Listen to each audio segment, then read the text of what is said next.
I didn't see myself as a black, and I didn't see myself as a woman. Where are my people? And I meant that then, and I mean it now.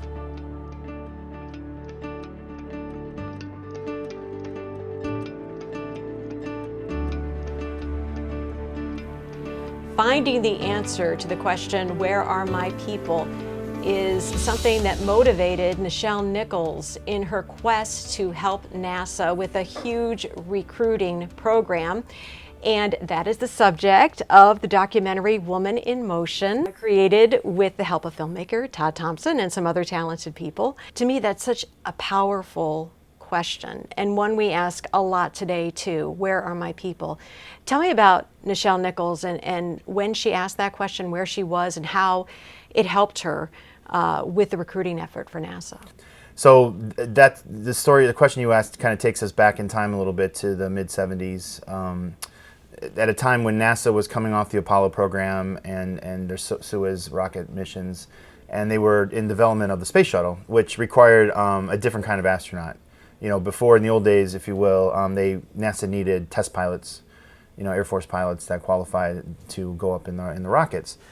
They were solely white males coming out of the Air Force. But with the space shuttle program, they knew they needed mission specialists, like not only pilot, but they needed engineers and navigators and scientists and biologists and whatnot to go up, teachers to go up in space and start doing the types of experiments that the space shuttle was going to be designed for. But they realized also at that time that we don't have enough people. We don't have enough to even create an astronaut class. So and they had 6 months left to go, and they were extremely nervous. So at the same time, Nichelle Nichols this is post Star Trek now. She was involved in a lot of the science fiction conventions that were starting to pick up. At some point along the way, the convention started inviting NASA to come and give presentations. And so one of the presentations was done by Jessica von Puttkamer, who was a NASA's scientist, the director of NASA.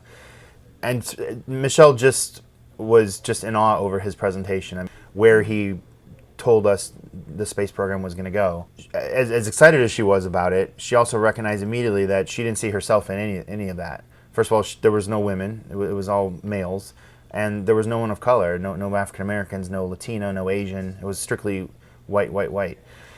And they were obviously very interested in her and what she represents, and who she represented, you know, as far as the Star Trek universe. And they thought she'd be a great person to go on the road and campaign for them. Nichelle Nichols came on TV one day, and she pointed at me and she said, "I want you to join the astronaut program." She challenged them in NASA, and her challenge turned into a mandate for her. She fully exploited what she could offer for the greater good of this country. She went into it to be an actress. She ended up changing the world. I'm helping NASA recruit the first women and minority astronauts for the space shuttle program. And they go, ha ha ha. I said, no, it's not funny, it's true. I saw some great stills that you guys had. One was from Ebony, where it says something along the headline is something like Star Trek's heavenly body. And she had some issues with that. That role, as exciting as it was, got diminished because of the networks, because of the writing getting edited and re-edited and scripts changing along the way, to where it really boiled down to her just saying yes, Captain, no, Captain. But as an artist, she was extremely frustrated in how the role diminished. That frustration then led to, I was fascinated to see that she was thinking about quitting, and Martin Luther King Jr. enters in, right? Yeah. How does that happen? So she got invited to, it was one of the first NAACP conventions. One of the organizers of the event tapped her on the shoulder and said, "Oh, Miss Nichols, there's somebody here who'd like to meet you. He's a fan." And she wasn't in that mindset. She was like, no, I'm here for this today. And he's like, well, no, this person really wants to meet you. And so it did turn out to be Martin Luther King Jr. And he took her aside, and he really changed the course of history, because he had heard that she had resigned. She had already resigned the show at that point. Oh, wow. And he said, what you're doing on the show, you may not realize it, but for as small as your role is on the show, or for as small as you feel that it is on the show, it's really, you are making waves, and you are changing the way humans see African Americans on television. She was an African American woman in a leadership role on the bridge of the Starship Enterprise.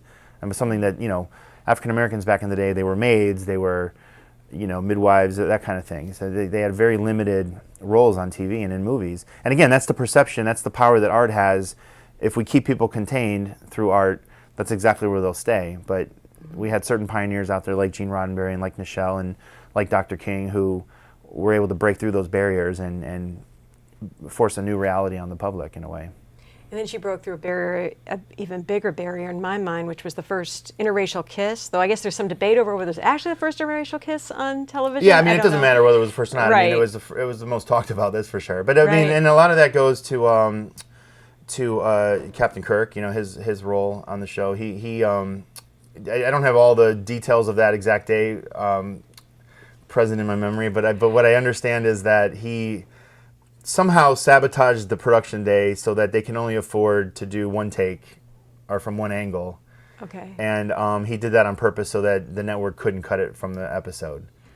Now let's talk about you a little bit. I know you're from Cleveland. Yeah. It's all about you. It's all about me.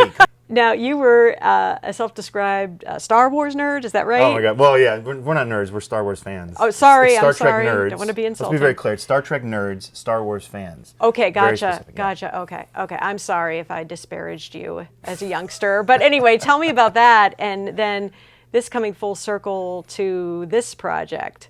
Well, yeah. So I mean, my quick story is, you know, my dad took me to see Star Wars when I was 7. It was. I mean, I remember the afternoon. It was like a Saturday matinee, very gray and cloudy outside. It must have been February or March, and we just went over to the Brookgate Theater, which is not there anymore. But we saw the matinee, and I mean, he'll tell you straight up that like I literally talked about that film every single day at the dinner table for like at least a year.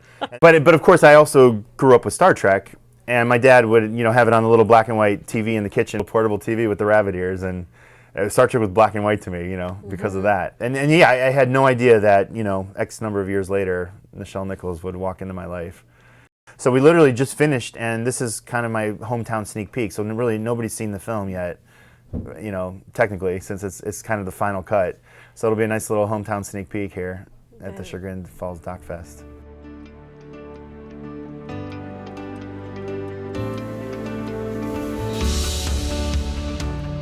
Her wish for the film, as is mine, is just, you know, to not only capture the importance of the historical elements of the story of what she did and what she was able to accomplish, but really inspire people of all ages and generations and ethnicities that, you know, anything is possible.